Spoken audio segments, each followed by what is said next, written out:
So World Water Day is obviously much more concentrated on third world poverty and making sure fresh water gets to everybody.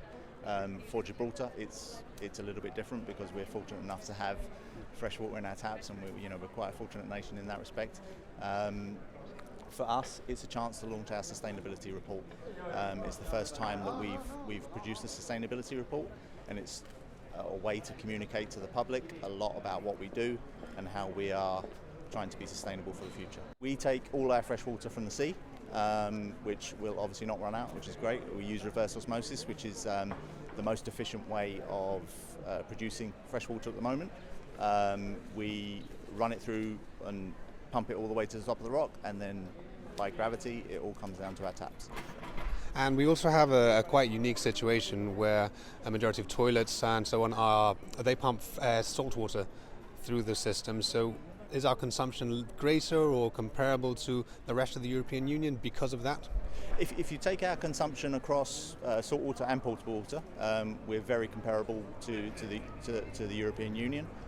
We don't use any more water than what we do, but obviously for us, we are fortunate to have two systems. So salt water doesn't have the same electrical impact as what producing fresh water does. So, and it's not as expensive. So the desalination process will be more energy intensive than the salt water, but there's a lot of focus, or there has been, on what the consumer can do to be more responsible with the waters. But as a company, what have Aquagib done and what are they working on? Well, for us, it's really what the sustainability report is all about. So as a business, we need to, reverse osmosis is very electrical intensive.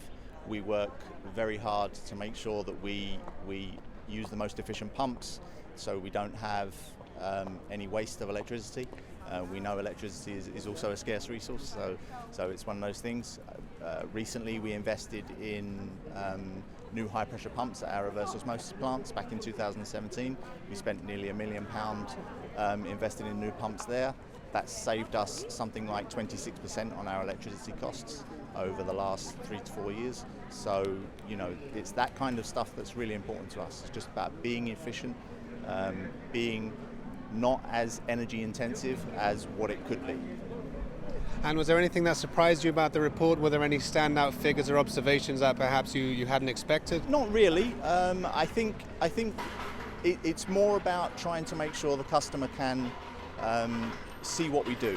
It's more descriptive about what we do, explaining to the customer how focused we are on customer service and making sure the water gets delivered in the right way, and also doing it in the most efficient way possible, so that people don't have ridiculous amounts of water cuts and aren't able to access the water or are inconvenienced unnecessarily. So there have been spates of water cuts in recent years. Is this something that you hope will not be a case in the future? We invest significantly every year in a mains replacement scheme. The idea is that over the course of time, certainly the 30 years that we've been doing it, pipes will last longer. All the mains will be replaced over a length of time, and they get renewed. And what that does is that reduces the water cuts that happen. So every year it's less and less, which is brilliant.